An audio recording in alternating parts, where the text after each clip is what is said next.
Hoy nos acompaña en el Tesoro de la Isla Luis Alberto Rey, que es un amigo de la casa, economista, funcionario público, y hoy vamos a hablar con él de un tema bastante polémico, o muy polémico, que es el tema de la expropiación como figura jurídica, en particular la de la empresa cerealera Vicentín. Luis Alberto, ¿cómo le va? Gracias por atenderme, siempre tan amable usted. Muchas gracias por la invitación, padre, y bueno, vamos a tratar de cambiar un par de ideas sobre este tema tan polémico, Sí, y tan sesgado ideológicamente, que es el tema o el caso Vicentín, ¿verdad? bien, lo escucho con atención, cualquier cosa, después me voy a permitir interrumpirlo si tengo alguna pregunta, si le parece bien. Bien, Adelante. primero vamos a hablar en lo general. El tema de la empresa Vicentín es un caso que está cruzado por aspectos ideológicos y también sesgado por aspectos que tienen que ver más con lo estrictamente de pareceres personales de lo que tiene que hacer la actividad privada o pública. El Sí, primer tema que tenemos que aventar es la llamada teoría del complot y el problema de la gestión de este gobierno y de Vicentín. sí, Con usted habíamos hablado en alguna oportunidad sobre las teorías del complot que nos están cruzando permanentemente a través de las redes sociales, y una de ellas, que tiene que ver con esta problemática, es aquella que nos dice que este gobierno ha llegado para transformarnos en una China o en un país comunista al mejor estilo de Unión de República Socialista Soviética o Venezuela o Cuba. Y esa teoría del complot existe, está cruzada, y tiende a generar una gran histeria en la población, creyendo que este gobierno va a comenzar con una serie de estatizaciones y que nos va a convertir en un país comunista como Cuba, China o eventualmente Venezuela. Y eso hay que aventarlo, porque en realidad nuestro país podrá tener teóricos de la revolución socialista, pero no tiene una masa crítica para generar tal revolución. Lo que sí, el mundo actual está generando una fuerte y gran incertidumbre producto de la pandemia y la gran recesión a nivel global, y existe por parte de los países de auxiliar, ayudar a sus empresas por distintas vías: bajas transitorias de impuestos, créditos blandos, estatización de deuda o directamente estatización de las empresas. Alemania lo está haciendo con su aerolínea de bandera Lufthansa, Italia también lo está haciendo con su aerolínea Alitalia. La Reserva Federal de Estados Unidos está comprando bonos corporativos. Es decir, a las ayudas directas que están prestando los estados, Estados Unidos ha prestado ayuda a sus ciudadanos en orden a 12 puntos del PBI. Alemania en términos de 28 puntos del PBI.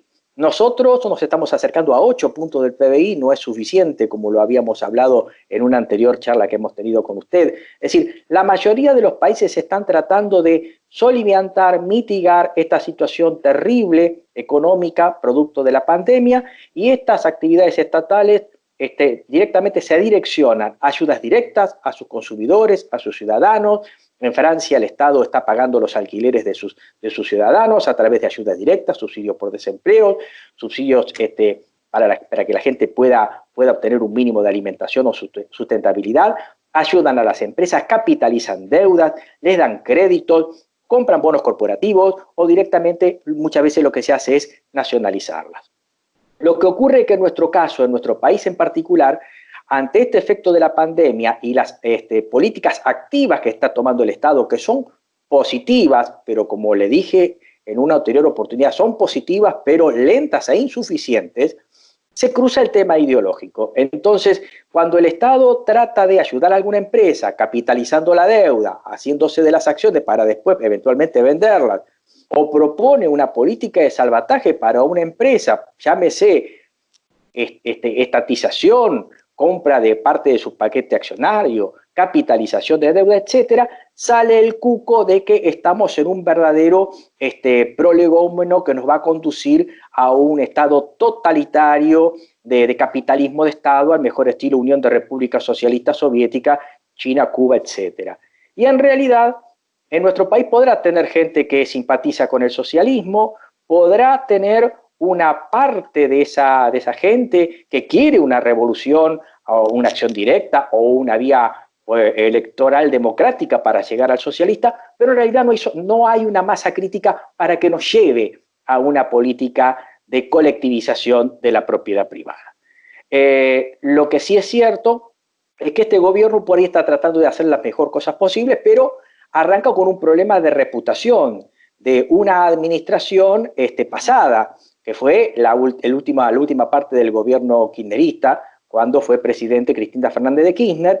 A eso se agrega una gran dosis de mala reputación que cruza cualquier actividad que, por buena que quiera hacer, este gobierno, cualquier cosa que quiera hacer, se choca con ese tema, con una ideología que reputa a cualquier acto que haga este gobierno como colectivista, comunista, socialista, y en realidad, si usted lo ve, esto mismo que está haciendo este gobierno replica en otros países, lo está haciendo Alemania, lo está haciendo Gran Bretaña, lo está haciendo Estados Unidos, pero lamentablemente se cruza con ese fuerte sesgo ideológico. Para resumir este introito, acá hay dos temas. Uno es la teoría del complot y la ideología que cruza a cada actividad que hace el gobierno con miras a mitigar la crisis de la pandemia y la gran crisis económica que se deriva de la pandemia. Y segundo, un problema de reputación. Por lo tanto, el gobierno tiene muchas dificultades para hacer política económica en esta situación. Le hago unas preguntas, ya que usted me hace una pausa, ya que esto es como una introducción que usted hace acerca de lo dicho, a ver si entendí bien.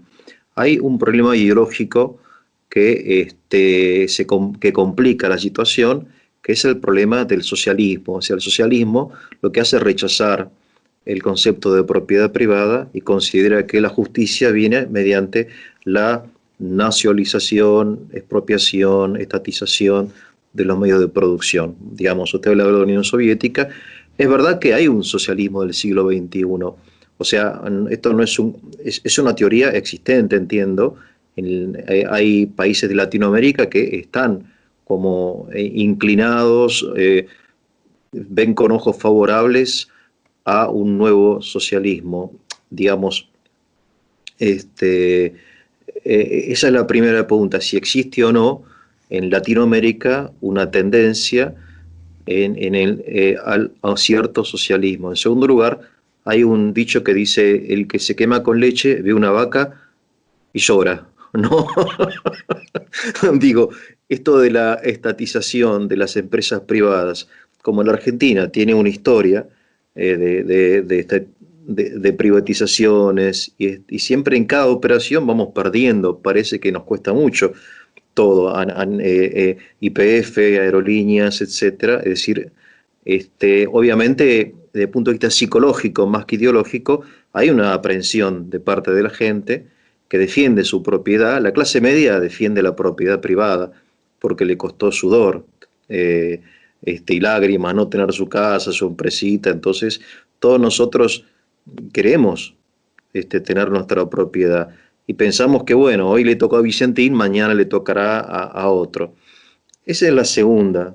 Y la tercera cosa es que Vicentín no está relacionado, entiendo yo, con la pandemia.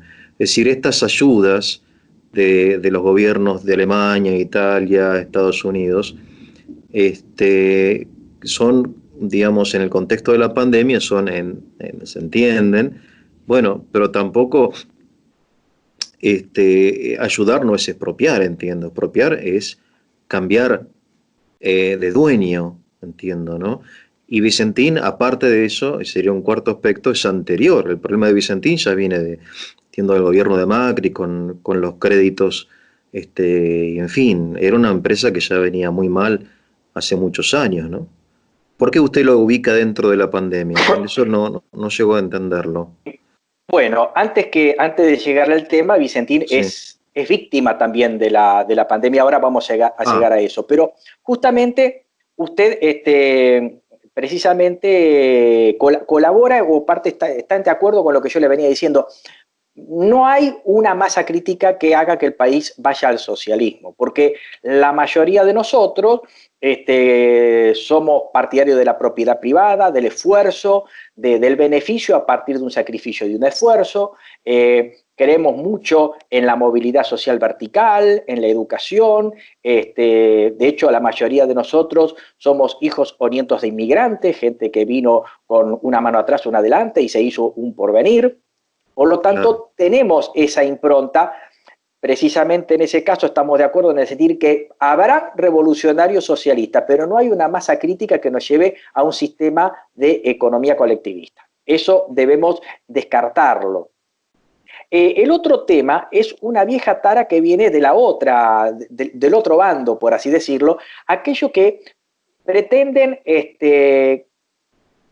establecer en el país una suerte de economía manchesteriana, liberal, de verdadero darwinismo social que nos hace creer que existe la propiedad privada y que la misma se desenvuelve en mercados transparentes. Y eso no es así. Y que nos ha hecho creer a lo largo de mucho tiempo que todo lo que es gestión estatal es malo y todo lo que es gestión privada es buena. En definitiva, lo que le quiero decir, yo soy de los que dicen que el problema no está entre lo que es privado es bueno y que lo que es estatal es malo, sino en realidad está en la gestión. Yo tengo buena gestión o mala gestión.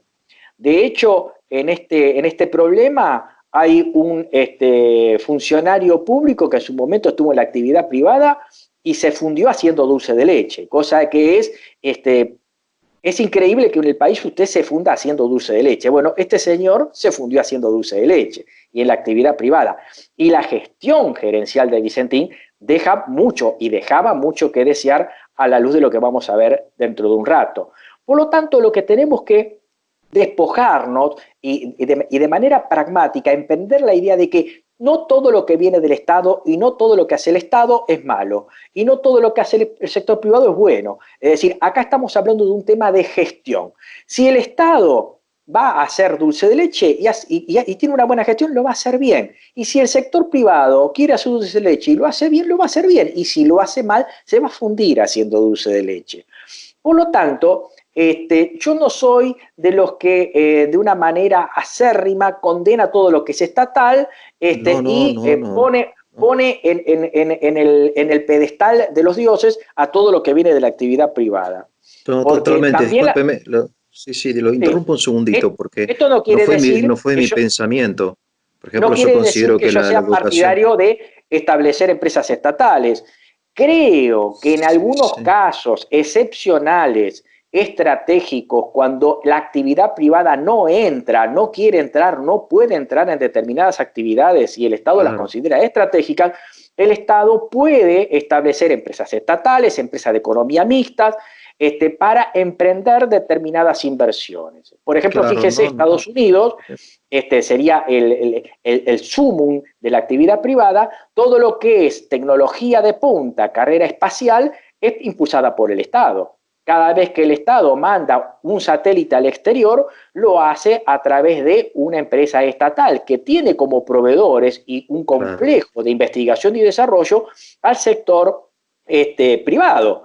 Lo mismo que todas las tecnologías de punta que Estados Unidos ha elaborado a partir de su industria bélica, lo ha mm, hecho a través de inversiones que el Estado promueve o tracciona y un sector privado que hace la investigación y desarrollo de esas tecnologías de vanguardia de punta o de rupturas tecnológicas, ¿no es cierto? no, Hablemos de totalmente, sí, sí. la era Mm, digital, Internet, los mm, satélites. Fíjese cómo recién ahora Estados Unidos lanza una misión para hacer una suerte de mantenimiento de una estación aeroespacial, en donde esta vez sí la actividad privada prácticamente puso todo, ¿no es cierto? Pero Estados Unidos, el gobierno puso la financiación. claro, claro. Sí, sí, Pero, no, no, yo no quería decir, querido Luis, que las empresas públicas son per se ineficientes. Al contrario, pero hay ¿sabe, Miguel? sectores que son la educación, la salud, la defensa, la minería, no sé, son naturalmente de carácter público y orientados al bien común, estratégicos que están en manos de... Pero obviamente, discúlpeme, nosotros tenemos hay acá una... Sí, nosotros tenemos acá INVAP. INVAP es estatal. Y el país puso un satélite en órbita y fue mano estatal. Tenemos muy buenos funcionarios en el INTA, en el INTI. muy buenos técnicos en Banco Central, muy buenos programadores, por ejemplo, los tenemos muy buenos en la Administración Federal de Ingresos Públicos. Es decir, hay muy Ciertamente, buenos sí. técnicos. El Estado es una verdadera escuela y una verdadera academia de gente que tiene muy alta capacitación. Lo que ocurre es que tenemos todo un sesgo ideológico desde el liberalismo de hacernos creer que el empleado público es una carga y es improductivo, y nada tan alejado de esa realidad. Fíjense, por ejemplo, el trabajo que está haciendo CONICET, los científicos de CONICET, los hospitales que dependen de la Universidad de Buenos Aires, como el ROFO, por ejemplo. Es decir, todo lo que es investigación de fondo lo hace CONICET, o los institutos de investigación que dependen de nuestra Universidad de Buenos Aires, ¿verdad? Entonces, acá tenemos otra tara que tenemos en este país, creer que todo lo que es gestión pública es parasitaria, inútil, ineficiente e improductiva, y que todo lo bueno está en la actividad privada, todo lo eficiente está en la actividad privada.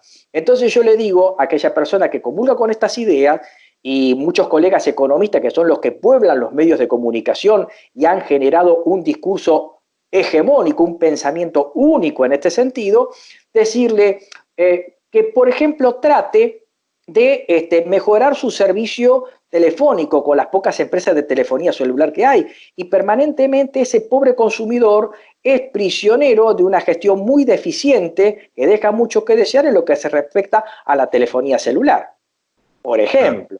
Sí, sí, sí, sí, sí, sí, sí, Y sí. uno pasa de una compañía celular a la otra, que son todas privadas, y se desenvuelven de un modo libre porque el servicio no fue declarado de utilidad pública, y le cortan el servicio cuando no hay alcance, le cobran lo que quieren, usted se cansa, se termina yendo a otra compañía telefónica, pasando de Guatemala a Guatepeor. Por lo tanto, permanentemente estamos entre 3 y 4 compañías de telefonía celular, que cada una nos deja una suerte de sabor amargo cada vez que nos vamos de una a otra. Y hablamos de la telefonía celular, pero podemos hablar de las empresas privadas prestadoras de luz, del servicio de luz domiciliario, de gas. Entonces, el tema de gestión pública mala, gestión privada excelente, no es tan así. Y en el caso de Vicentín, tenemos un caso de una gestión muy, muy deficiente. Fíjese, por ejemplo, la paradoja, dicen, el tema de la estatización de Vicentín atenta contra la actividad privada de los principales accionistas de Vicentín, pero nadie habla de la actividad privada, por ejemplo, de los proveedores de Vicentín, los chacareros de Vicentín, 2.600 productores agropecuarios a los que Vicentín les compró la cosecha y no se les pagó. Por ejemplo, no hablamos de la gestión privada que queda al margen si Vicentín va a la quiebra o se concursa, del Banco Nación, el Banco Provincia, el Banco Macro, el Banco Holandés, la Corporación Financiera Internacional, que depende del Banco Mundial, que también quedaría colgada, de la Administración Federal de Ingresos Públicos, de los fiscos provinciales, de la Administración Nacional de Aduana, que quedarían sin cobrar sus impuestos. Y obviamente, si no cobran los impuestos, no pueden trasladarle esos recursos al Tesoro para que el Estado cumpla con sus funciones irrenunciables. Entonces, cuando hablamos de gestión privada, no hablemos solamente desde el punto de vista de los accionistas mayoritarios de Vicentín, porque tenemos, y aclaro, un pasivo que deja la empresa de 1.350 millones de dólares, en donde tenemos a chacareros que le vendieron la cosecha y que en el caso del concurso iban a tener un acuerdo homologado por el juez del concurso que iba a implicar más plazo, menos tasa de interés y sobre todo quita. Ahí van a quedar colgados más de 2.600 productores agropecuarios.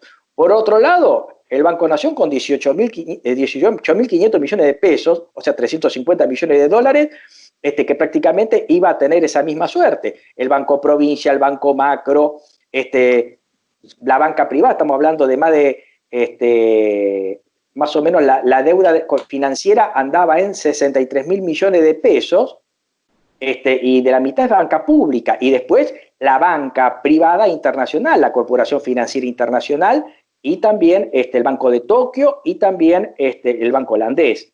O sea que acá tenemos un problema de gestión privada que también se iba a ver ramificada a partir de una mala gestión de la empresa. Bien, algunas preguntas. En primer lugar, no es mi opinión, para que lo sepa, que la de que el sector público es ineficiente, el sector privado es eficiente. Entiendo que en algunos sectores es natural que estén en manos del sector público, por ejemplo, lo que usted mencionó, la salud, la investigación, en fin, y tantos otros. El sector comercial, entiendo, o sea, la actividad comercial, entiendo yo que es más natural. Uso expresamente la palabra natural porque entiendo que las cosas tienen su propia naturaleza y en general hay que respetarlas, o hay que respetarlas, que, que están orientados a la rentabilidad del negocio, ¿no? Y la rentabilidad del negocio, obviamente, la persigue aquel que depende de esa rentabilidad. Una persona que está, usted sabe que yo viví muchos años en Rusia, y el problema de Rusia es que trabajes 5 horas, trabajes 10 horas, estés durmiendo debajo del escritorio o trabajando como un esclavo, tu salario va a ser siempre el mismo. Es decir, entonces no hay una motivación para el crecimiento de la Es que empresa esos sistemas han pública. caído por la falta de incentivos, sin Claro, duda. ahora si usted, ¿qué incentivo puede tener suponiendo que se expropia una empresa de carácter comercial? Porque Vicentín lo que hace es comercializar, es una comercializadora, entiendo, ¿no? Compra y vende, nada más. Es decir, esa tarea, ¿qué incentivo puede tener el Estado? ¿Qué eficiente puede ser tanto el Estado en una actividad estrictamente comercial, donde va a estar gerenciada por personas que van a recibir su salario como funcionarios, no sé, gerentes públicos, nombrados quizá? Hemos tenido experiencia en ese sentido, ¿no? Negativa, Así entiendo es. yo. Es decir, y hay, más teniendo en cuenta que hay empresas privadas que están interesadas en la compra de la deuda de Vicentín, o sea, de la compra de Vicentín. O sea, no es que la única opción es que que pase a mano del Estado. Hay otras opciones que, que satisfacen este, también al chacarero y a los bancos, ¿no? Que asumen el pasivo de la empresa. O sea, hay más opciones que estatizarla, ¿o no? Opciones muchas. Por ejemplo, A ver, está la de constituir una cooperativa, una sociedad de economía mixta, una sociedad de economía mixta en donde el Estado se preserve la acción de oro. Lo que sí, ocurre es que actualmente el negocio agropecuario es un negocio que ya venía mal y obviamente con la pandemia empeoró, porque en realidad nosotros actualmente tenemos que el mundo ha caído su consumo, han caído los precios de los productos que nosotros producimos y exportamos, hay un gran deterioro de los términos del intercambio, por lo tanto, la empresa a raíz de la pandemia tenía un gran problema, es decir, tenía serias dificultades para colocar sus productos a un precio ventajoso porque hay un notable decaimiento de los términos del intercambio. Por lo tanto, esto iba a complicar mucho más a la empresa que ya estaba concursada. La empresa entró en cesación de pagos a principios de diciembre del 2019. O sea, el gobierno no había asumido y ya la empresa había entrado en cesación de pagos el 4 de diciembre del 2019. Una notita al pie de página para ver el tema de gestión. sí, Cuando triunfa la actual administración en las elecciones presidenciales, se veía venir que iba a haber un ajuste fiscal tendiente a incrementar las retenciones al agro. sí, Entonces lo que hicieron la mayoría de los chacareros, obviamente gente que se mueve con racionalidad, aprovechó la circunstancia de tratar de vender su producción antes de que subieran las retenciones. De hecho, las claro, retenciones terminaron subiendo, se estableció una ley de emergencia económica, la 27541, que entre otras cosas le dio un toque a las retenciones, ¿verdad? Y obviamente Vicentín compró esa producción, el 4 de diciembre se declaró en cesación de pagos y en febrero entró en concurso. O sea, dejó claro, colgado a todos esos productores, a los que les claro. compró su Criminal, producción, criminal. exactamente, un tema de gestión. Y encima, lo que hace es vender una de sus empresas a un grupo internacional, a Glencore. Le vende una parte importante del paquete accionario de una empresa que tenía, se dio un tercio de su participación de la empresa Renova a Glencore, que es una empresa transnacional Suiza, que se dedica a la comercialización internacional de commodities como cereales, minerales, etcétera. Glencore es unas empresas líderes en cobre, en zinc, etcétera. Y ahora Glencore controla casi el 70% de la empresa, lo que podría llegar a interpretarse como que habían maniobras de vaciamiento de empresa.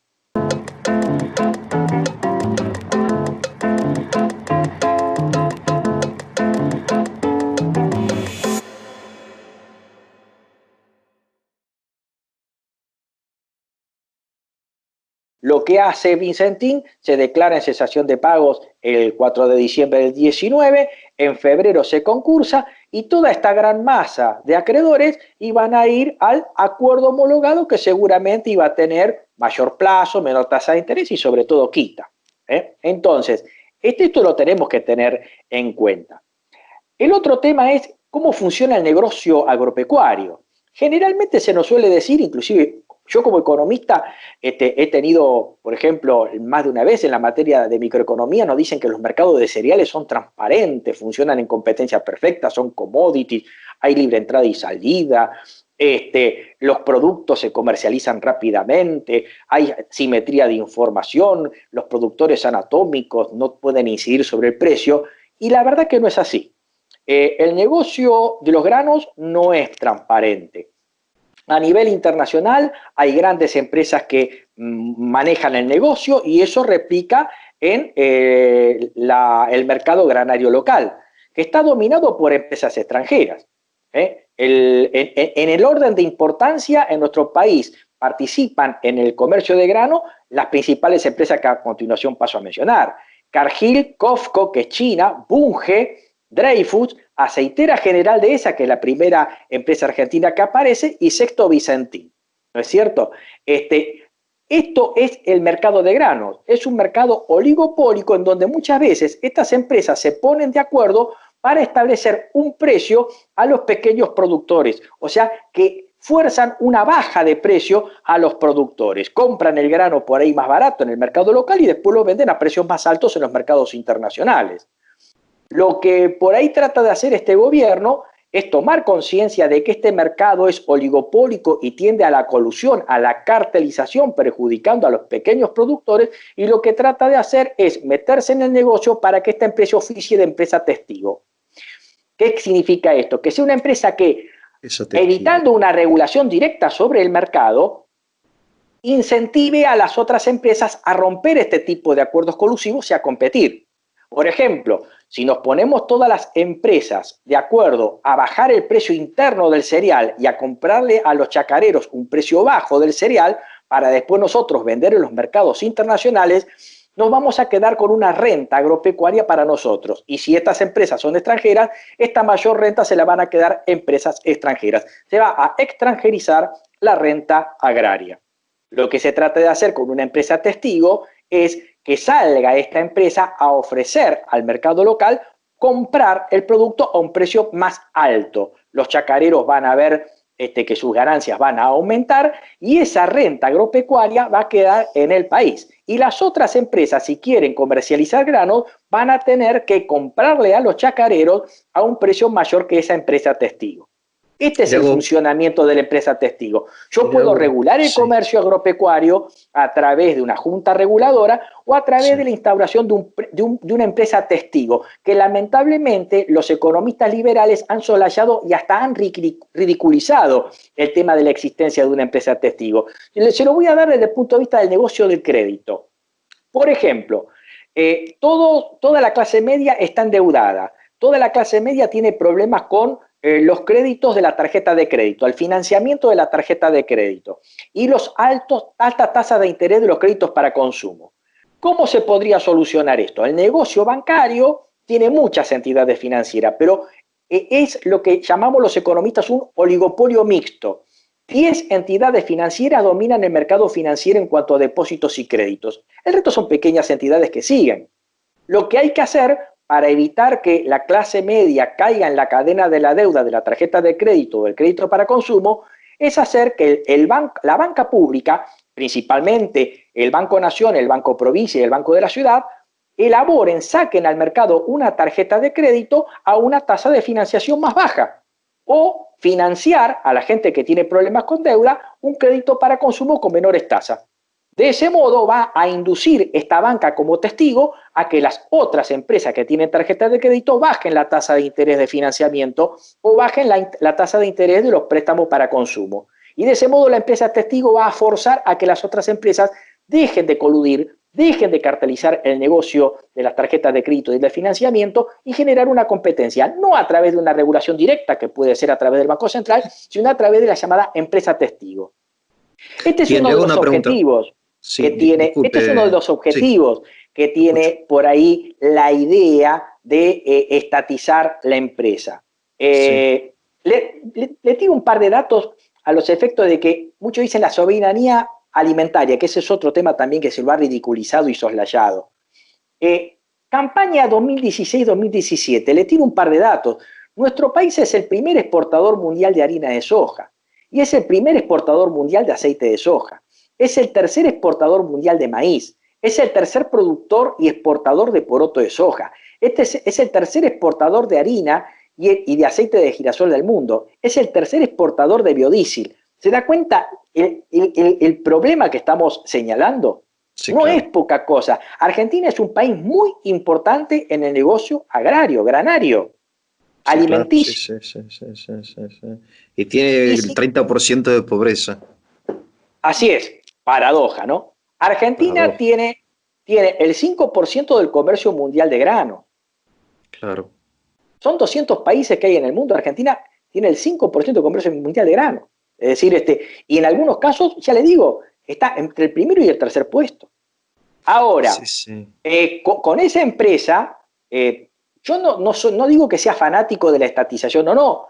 Yo lo que quiero señalar es cierto pragmatismo a lo que estamos tratando como problema. Me Que parece perfecto, sí, sí. no es una idea descabellada que la empresa se nacionalice o que se convierta en una empresa de economía mixta, una sociedad anónima con participación estatal mayoritaria o minoritaria que conserve la acción de oro. Es decir, no es descabellado, porque es un negocio importante en el sentido de que, por ejemplo, esa empresa, que es la sexta del país, pueda establecerse como una suerte de empresa testigo a los efectos de regular de manera indirecta y bajo la lógica del mercado el mercado granario local.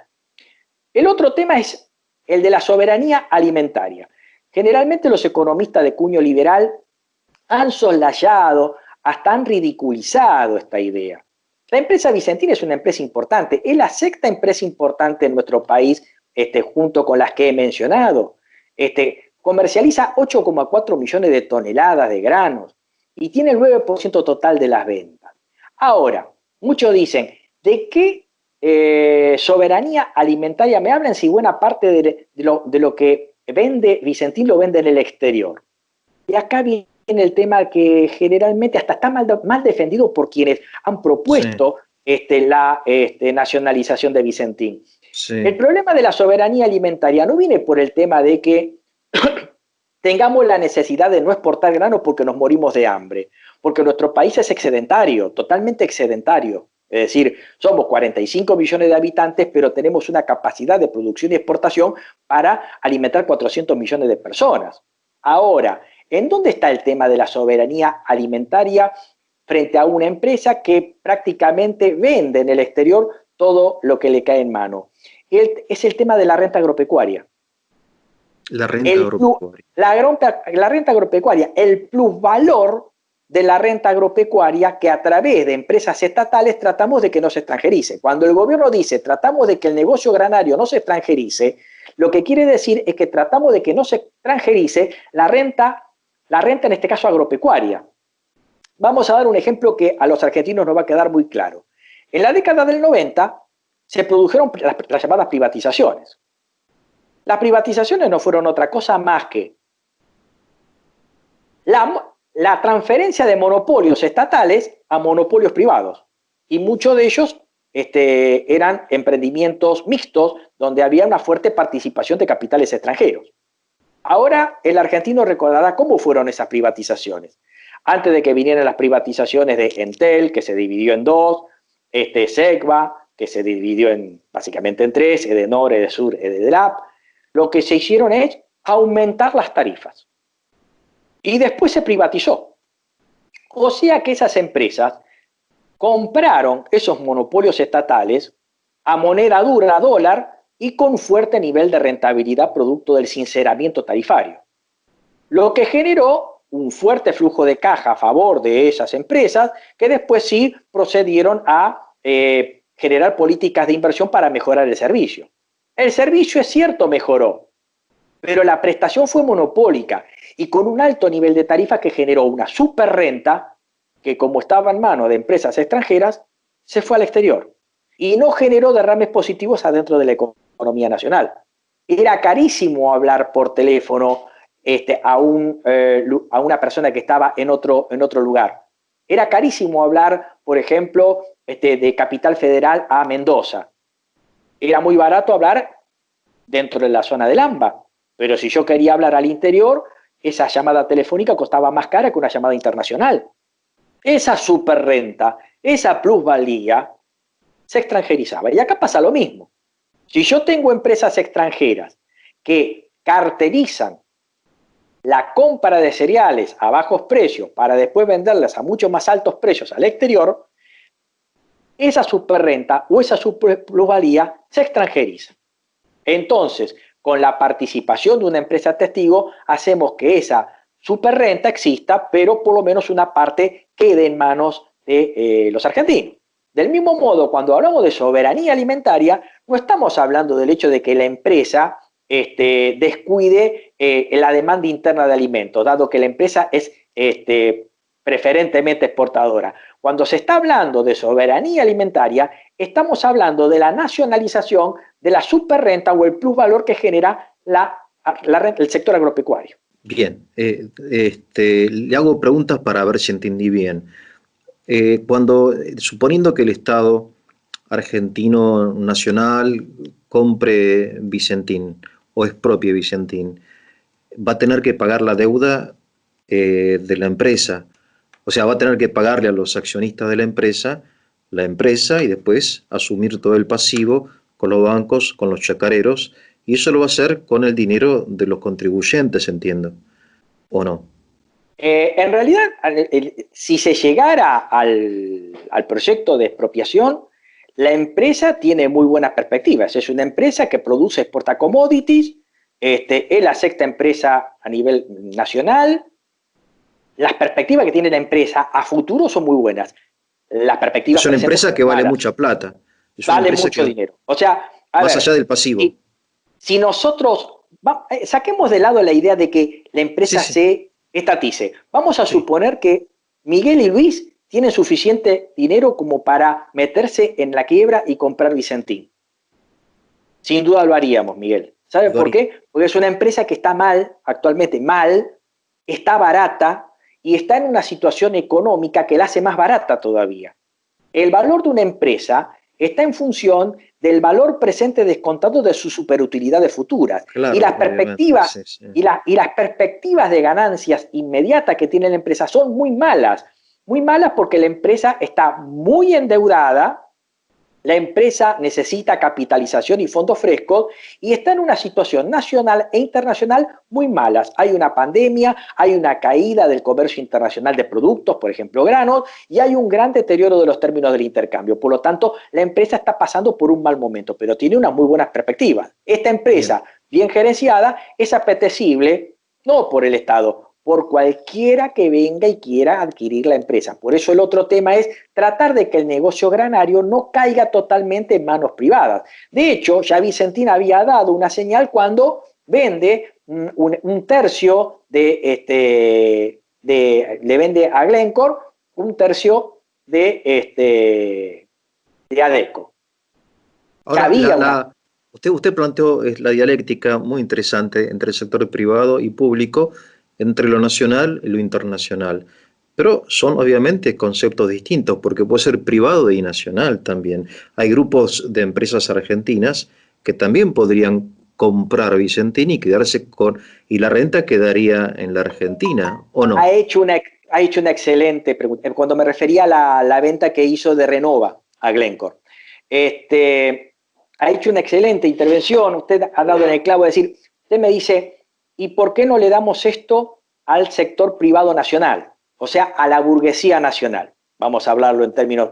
Porque en realidad nuestra burguesía nacional, en los últimos años, se ha embarcado en un proceso de acumulación económica de renta financiera, concentración y fuga. Claro. Bueno. O sea que a nuestra burguesía nacional no le interesa producir, no le interesa industrializar, no le interesa crecer a partir del trabajo, de la industrialización. Usted fíjese lo que ha pasado con nuestro país. Desde mediados de la década del 70 hasta acá, se ha emprendido en un proceso de acumulación, de concentración de renta financiera y fuga. Lo hemos hablado, sí. Usted fíjese que los economistas liberales se rasgan la vestidura hablando del Estado ineficiente, que hay que bajar el gasto, cuando en realidad buena parte del gasto público se da en pagar intereses de la deuda y en capital de la deuda. Claro. ¿Y por qué nos endeudamos? Si usted ve a largo plazo los procesos de endeudamiento de nuestro país con los procesos de fuga de capitales, están altamente correlacionados. O sea que a largo plazo, desde mediados de la década del 70 hasta el presente, la deuda externa de nuestro país se explica por el endeudamiento externo. Claro. Y los economistas liberales no hablan de este tema. Le echan la culpa al planero, al empleado público, al gasto público ineficiente, cuando en realidad lo más ineficiente que tenemos es a un sector de la economía que lo que hace es fugar, o mejor dicho, concentrar riqueza en el país para fugarla. El último blanqueo de capitales que hizo la Administración Federal de Ingresos Públicos, se blanquearon 116.000 millones de dólares. Y no fue todo lo que se blanqueó. Entonces, lo que hay que poner claro sobre oscuro es que nuestro país se endeuda en el exterior para financiar procesos de renta financiera, concentración y fuga de determinados sectores de nuestra economía, que son precisamente los que fugan y tienen sus tenencias accionarias en el exterior, en bonos corporativos, en bonos soberanos, en condominios en el exterior, y no pagan impuestos. Bueno, Luis, discúlpeme, yo si tengo dinero voy a ponerlo donde menos problemas tenga y más renta tenga. Completamente de acuerdo. Porque en la lógica del empresario o del burgués, como usted dice, es tener pocos problemas y tener cierta rentabilidad asegurada, cosa que en la actividad productiva uno no la tiene, porque es un dolor de cabeza producir en la Argentina. Y no porque hemos convertido a nuestro país en una economía de renta fácil, sin trabajar. Bicicleta financiera en el banco. No se puede culpar exclusivamente a la burguesía, también están los sindicatos, están una cantidad de problemas que hacen difícil y muy riesgoso y muy complicado la actividad productiva. Estamos en una encerrona muy complicada porque lamentablemente es complicado romper este nudo y volcarnos a una economía de reindustrialización, producción, desarrollismo y reindustrialización de nuestro país.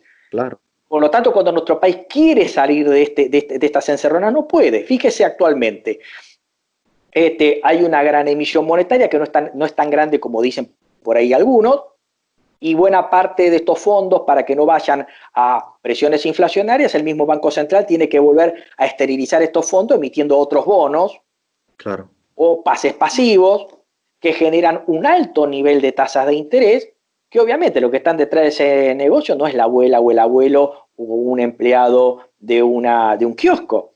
Son grandes personas que obviamente generan una fuerte renta en pesos que después la pasan en dólares y fugaron, más allá de que esos dólares permanezcan en la economía nacional o se fuguen al exterior.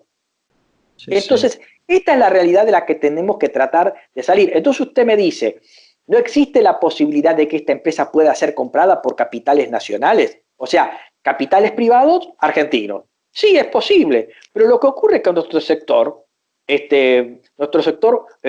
burgués, por así decirlo, está en otra cosa. Lo que quiere hacer es dinero fácil, rentístico, de concentración y fuga. Quiere comprar condominios en Miami, bonos soberanos de otro país, bonos corporativos y quedarse en el exterior. Bien. Lamentablemente es así. Bueno, puede ser que si lo ofrecen al mercado, vaya a ser que quizá aparezca algún... siempre se encuentra el novio, ¿no? Y en estos momentos no ha aparecido ningún empresario nacional que quiera hacerse de la empresa. Al contrario, empresas extranjeras sí, porque Claro, muchas empresas extranjeras lo que están esperando en este momento es que nuestro país tire la toalla, se declare en bancarrota, caigan todos los valores de los activos y vengan con los dólares a comprar activos claro. a precio Sí, de sería muy oferta. triste. Sería, Claro, entre ellos aquellas empresas que son muy importantes estratégicamente, como son las energéticas o como son claro. las alimentarias. Sí, hay que estar, hay que Porque tener mucho cuidado, claro. Sí. el mundo del futuro, Miguel, más allá de que depende mucho del conocimiento de la gente, el mundo del futuro va a depender mucho de su alimentación y de sus capacidades de producir. Estamos hablando de petróleo, energía no convencional, litio, estamos hablando de alimentos. Entonces, Claro. el país lo que tiene que, por ahí, en el momento en que tenga que decidir, evidentemente va a tener que, por ahí, bueno, quiebra un maxi kiosco y bueno, quebrará el maxi kiosco, pero hay empresas que son muy importantes para el desenvolvimiento futuro de la economía. Estamos Entiendo. hablando de alimentación, estamos hablando de energía, estamos hablando de materiales que van a incidir en el futuro paradigma industrial. Por ejemplo, se viene la era de los autos electrónicos. Y los autos electrónicos son muy Eléctricos. demandantes del, claro, eléctrico, litio, por las pilas, cobre, eventualmente se viene una nueva era de nuevos materiales o de nueva aplicación industrial a esos nuevos paradigmas de producción. Sí, Y sí, nuestro país yo, no puede quedar al margen de eso. no, no, obviamente yo entiendo que su pensamiento es, no sé cómo llamarlo, nacionalista, Sí, sí, sin duda. sin duda. Lo que De ocurre es que, que bueno, vamos a con llamarlo matices, digamos, desarrollista, vamos a llamarlo desarrollista. pragmático desarrollista, porque por ahí usted me dice nacionalista, hay gente que lo puede interpretar para otro lado. En No, no, realidad, no, pero yo quiero que el país se vuelva a industrializar, a reindustrializar, a desarrollar, para que se integre, porque no hay forma, esto lo ha enseñado en la historia económica, si usted recorre cómo cada país llegó del subdesarrollo al desarrollo industrial, todos los países que han integrado a sus sociedades, desde el más humilde al más poderoso, ha sido a través de un proyecto industrial. Es decir, sin duda, es decir, si usted me dice un economista que yo admiro, Friedrich List, que era el economista alemán, ideólogo del desarrollo industrial alemán. Famoso libro, Sistema Nacional de Economía Política. A través de una política en donde el Estado articulaba, emprendía, generaba premios y castigos al sector industrial con miras a su desarrollo bien, industrial. De ese modo se puede generar una interesante articulación entre el sector productivo, el sector educativo e integrar a los países. Un país, como pretenden los liberales, hacernos y especializarnos en producir granos y carnes, es un país sí que es viable, pero para 4 millones de habitantes, como sí lo era en 1800 y pico. Pero sí, somos sí, 45 millones de habitantes y un proceso de integración social se da a través de la creación, producción de valor agregado para el mercado local y exportable. Porque en la medida que yo tengo más valor agregado de lo que produzco y exporto, voy a tener una gran demanda de trabajo de calidad y bien remunerada. Por lo tanto, no nos queda otra, y ese es el gran desafío que tenemos los argentinos por adelante, es volver al sendero industrial, volver a generar una economía del desarrollo industrial, productivo, desarrollista, que integre el sector productor con el sector trabajador. Y obviamente produciendo valor agregado y diversificando la matriz de producción.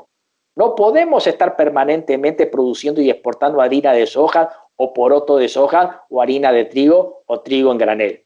Nosotros tenemos que comenzar. De hecho, nuestro país tuvo ese sendero de desarrollo económico. Argentina llegó a producir íntegramente automóviles en nuestro país, llegó a producir vagones de ferrocarril, llegó a producir aviones. Argentina tiene que volver a eso. Y usted me dice, no, no podemos hacerlo porque somos un país del Cono Sur. Si Brasil lo hace con Embraer, ¿por qué no lo podemos hacer nosotros? Integrar nuestra industria con los países vecinos. Eso lo podemos hacer, pero lamentablemente tenemos una cultura, una ideología de renta fácil financiera, concentradora y exportadora de capitales que evidentemente hacen inviable una economía como la nuestra. Esa economía que pretende convertir a nuestro país en una mesa de dinero. Por un lado una mesa de dinero y por otro lado productor de granos y carnes, que es un país que es viable un país así. Está bien, pero con 4 millones de habitantes. Somos 45.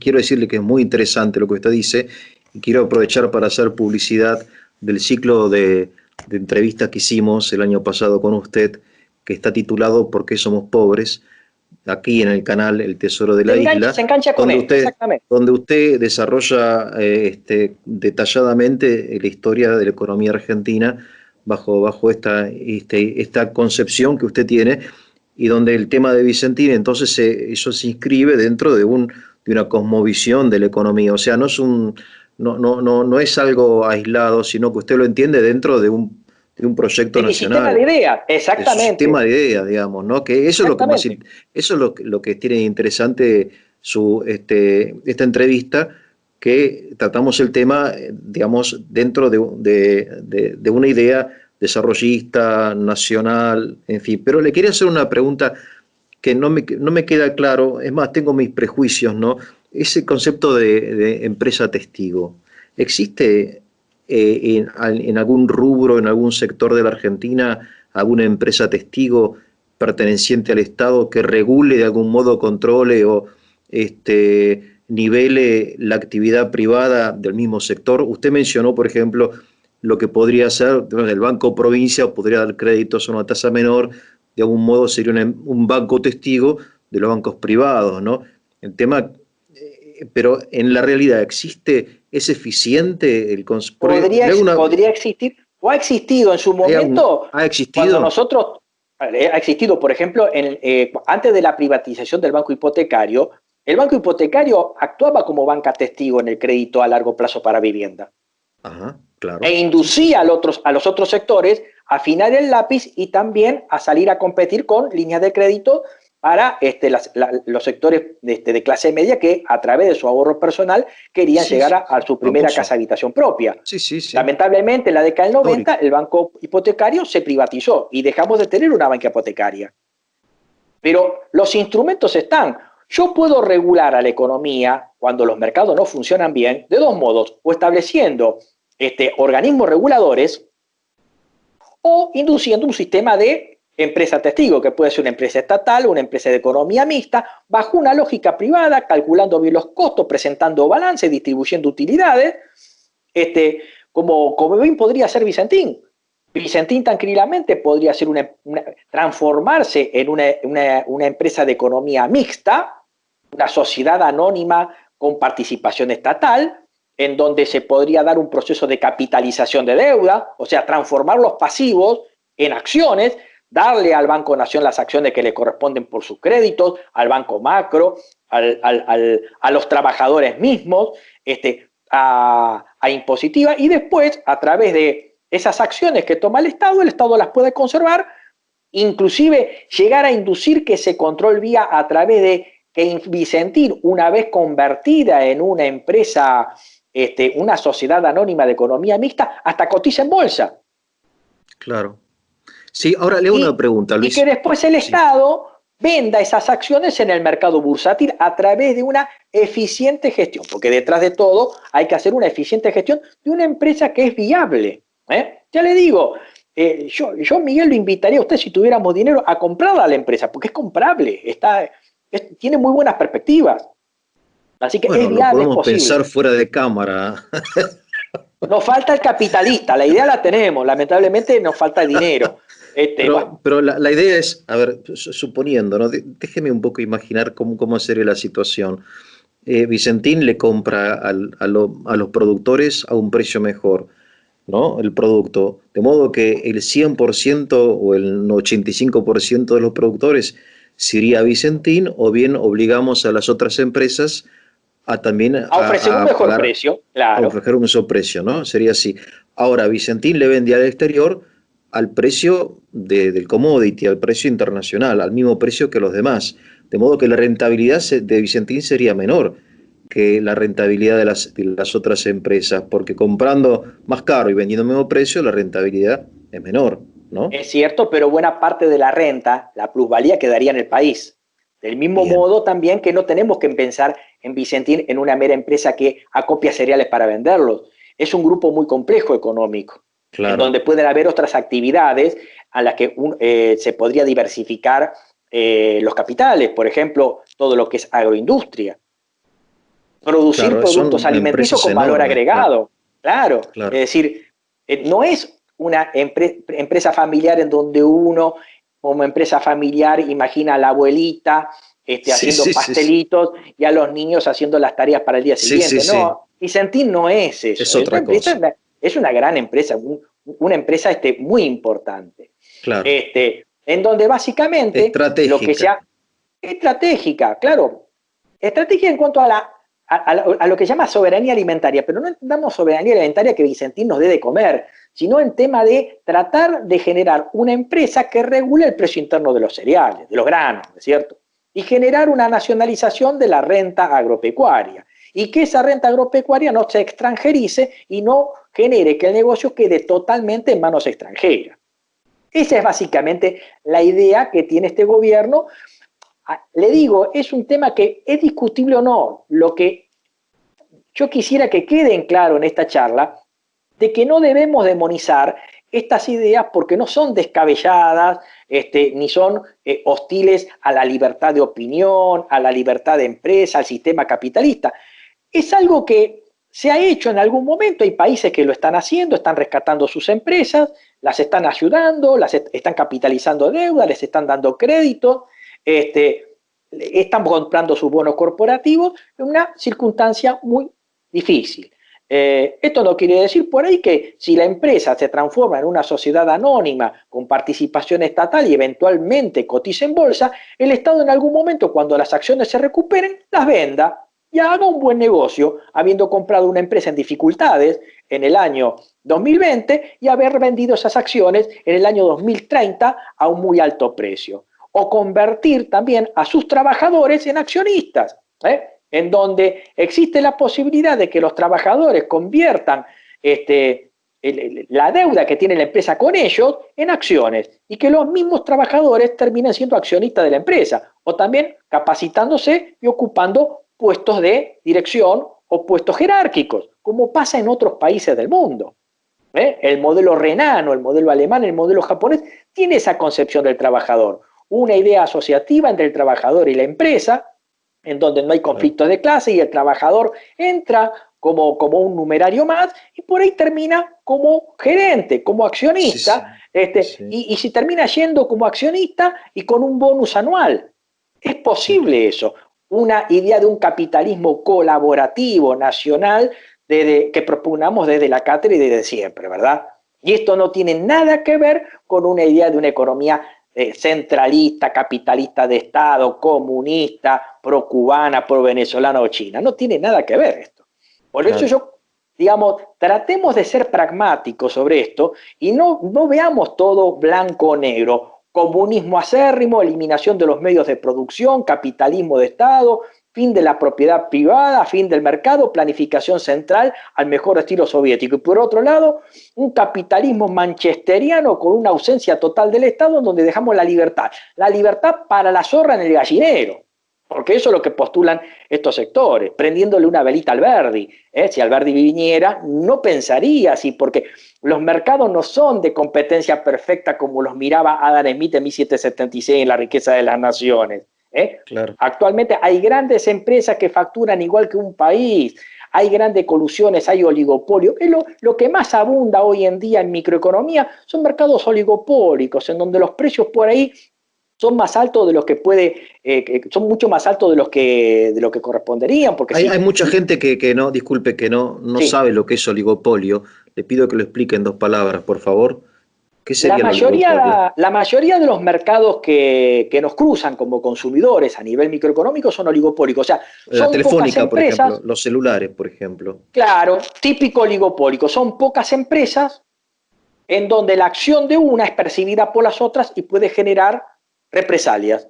No O hay sea que cuando competencia. una, no hay, por lo tanto, en microeconomía el oligopolio tiene dos soluciones. O compiten y generan una guerra de precios, Claro, o coluden, hacen una colusión, hacen un acuerdo.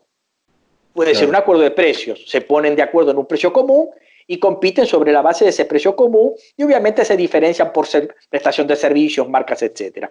O Mm, lo que pueden hacer muchas veces es dividir los mercados y cada una actúa en un mercado distinto, comportándose como un monopolio cada una en el mercado que se han dividido. claro.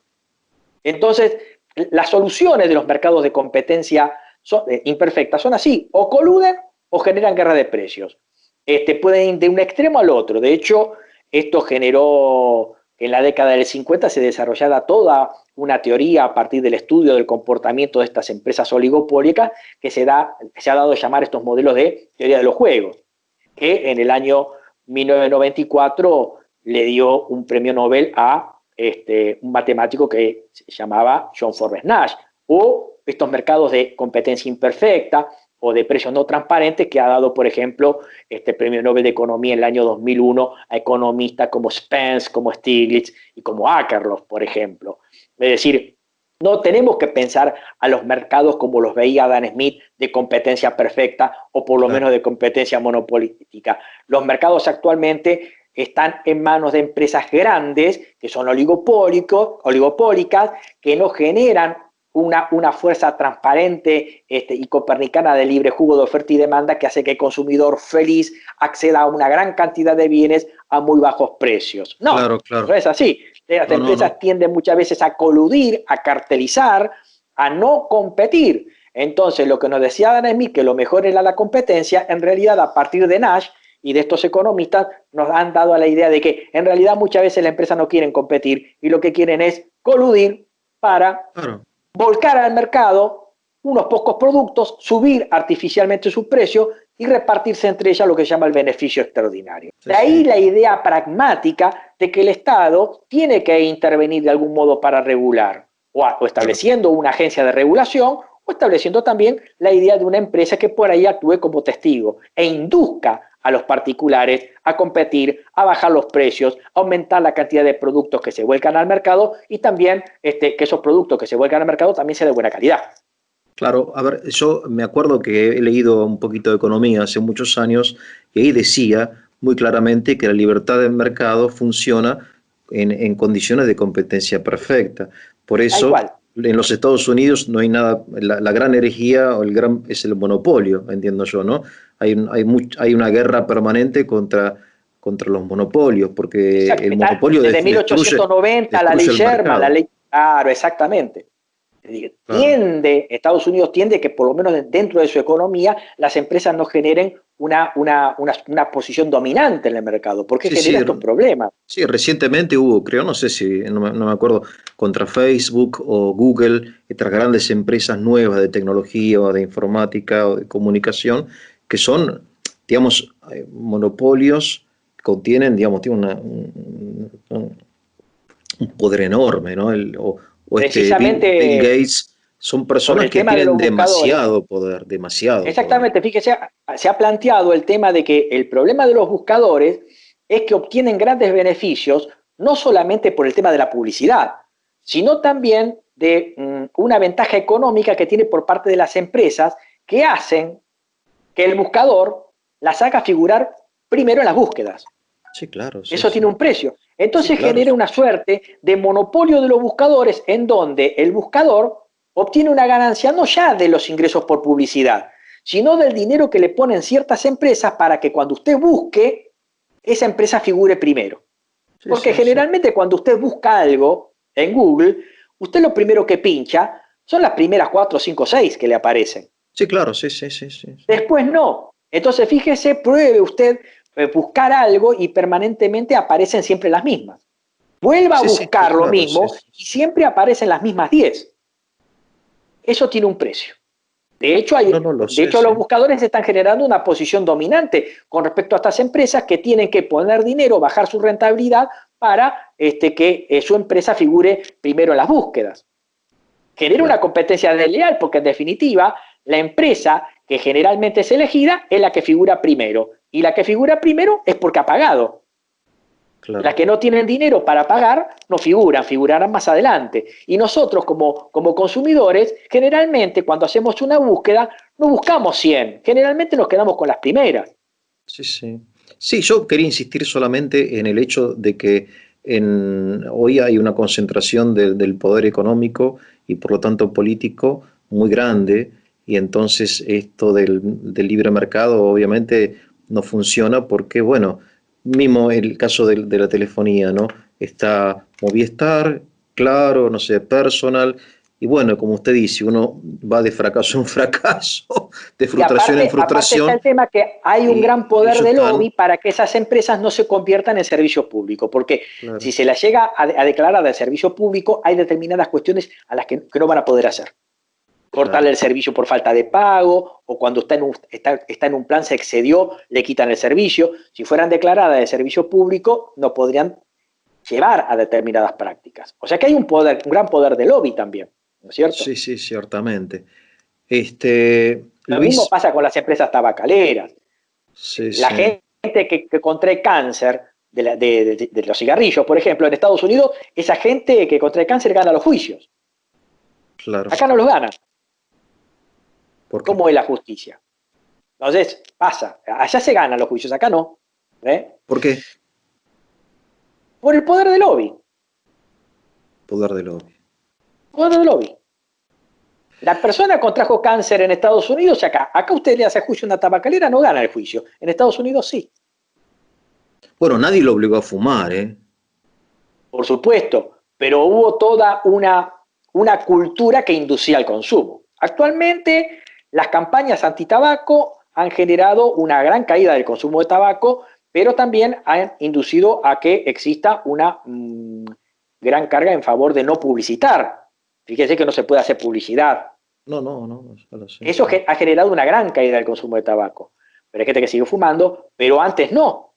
Antes, antes estábamos en una doble moral. Por un lado combatíamos el consumo de tabaco, pero por otro lado lo publicitábamos. Las Sí, carreras sí, de sí, Fórmula sí. 1 del 70, de la década del 80, prácticamente estaban las tabacaleras detrás. Sí, ¿Eh? total, claro, claro. Sí, sí, sí, sí. Me quedaron algunas preguntas, Luis, pero ya se cumplió la hora y tanto, y me ¿Cómo no? parece que Me quedó en si el usted me tintero el tema concede, sí, legal. sí, Me quedó, adelante. no, pero es largo, si quiero lo dejamos para otra vez. Todo el tema legal, que también hay muchos colegas, abogados, yo aparte de economista soy abogado, que realmente es opinable en muchas cuestiones que hablan de inconstitucionalidad de la norma, Sí, sí, sí, lo he leído, sí, y sí, sí. cosas que después podemos aclarar si quieren otra Bueno, cuando oportunidad usted para la quiera, para mí audiencia. es bueno, para nosotros es un placer. Aparte, usted tiene una gran claridad de expresión. Espero haber Y sido claro. nos ayuda mucho a entender las cosas, ¿no? Dentro de un contexto más amplio, me parece que está clarísimo. Y si cuando usted disponga, seguimos con este tema, con el aspecto ¿Cómo no? legal, y también me gustaría hablar un poco del aspecto financiero, en el sentido de que he escuchado que esto influiría en digamos, este concepto de presa testigo también se aplica al tipo de cambio, me parece a mí. O sea que acá se regula también el precio del dólar, entiendo, mediante Exactamente. pero lo La, dejaríamos for para otra, sí, la formación de divisas, claro. ver en qué medida las otras empresas evaden o no, porque como son empresas muy Sí, la mellizas y tienen triangulación famosa de que el tema de la venden al triangulación que Paraguay, qué sé yo, quedó pendiente el eso, contrabando. el tema del contrabando, el tema de la triangulación, el precio de la aplicación de precios de transferencia, quedaron muchas cosas en el tintero, así que cualquier cosa Le podemos hacer agradezco. otra charla al respecto, de hecho es muy Muchas gustoso, pero lo gracias. que quiero que a la Sí, audiencia le quede claro que yo no soy ningún economista que mire con cariño a los modelos soviéticos. Soy un pragmático, soy un desarrollista, veo una posición más local de la economía. Yo creo que nuestro país se puede desarrollar a partir de sus propias costumbres, idiosincrasia, cultura. Por lo tanto, no me considero un economista de izquierda, me considero un pragmático, un desarrollista, y eso me genera un fuerte ruido por parte, obviamente, de la gente de izquierda, que por ahí no simpatiza con las ideas que tengo, pero tampoco con los liberales. O sea que estamos un poco en el medio, pero tratando de ver de un modo pragmático, razonable, la problemática. Es decir, no trato de demonizar la idea del gobierno en cuanto a que quiere estatizar la empresa. Es razonable, puede ser. ¿Existen soluciones mejores? Sí, pueden haber otras soluciones mejores, pero esta no es descabellada. O sea que el gobierno no lo comunica como usted. Hay un problema de comunicación. Usted lo comunica de una manera en que vamos desmitologizando, digamos, va quitándole este carácter, digamos, socialista que uno teme realmente, ¿no? Como argentino, y lo explica dentro de un contexto desarrollista, yo no le tengo miedo al nacionalista, socialismo ni al comunismo, hay mucha gente porque precisamente no lo que somos. siente como usted, claro. Sí. Sí. Pero bueno, es un tema también de comunicación, ¿eh? Hay un problema de comunicación. Coincido con usted, yo creo que el gobierno no tiene buenos comunicadores de sus políticas. O sea que yo creo que el presidente de la Nación tiene la gran oportunidad después de esta pandemia de lanzar a este país en el buen sentido. Pero le falta un buen ministro de Economía, le falta un buen plan económico de largo plazo, y los economistas están. Hay gente que puede hacerlo. Ciertamente. Hay gente que puede ayudar al presidente a lanzar a este país hacia un sendero de nuevo desarrollo industrial. Se tiene que rodear bien. Y evidentemente también tiene gente que lo rodea que no colabora con él. A veces tiene buenas ideas que lamentablemente no llegan a buen puerto. Hay un tema de reputación y de fuerte cruce de guerra de ideologías que hay actualmente en todos los medios de comunicación. Y lamentablemente también tenemos en los medios de comunicación un discurso hegemónico y único de colegas de la economía que ven a la economía como en el siglo XIX, con una visión totalmente sesgada y desactualizada como es la de los colegas economistas liberales, que se creen que estamos en el siglo XVIII en Gran Bretaña. Y no es así, estamos en Argentina en el siglo XXI. Le mando un fuerte abrazo a usted y a su adorable esposa. Acá está frente mío, te manda saludos. Bueno, gran abrazo, padre. Y nos vemos otra vez. Si quiere la hacemos de vuelta. Chao, hasta luego. Un gran placer, gracias. Para su audiencia. Gracias.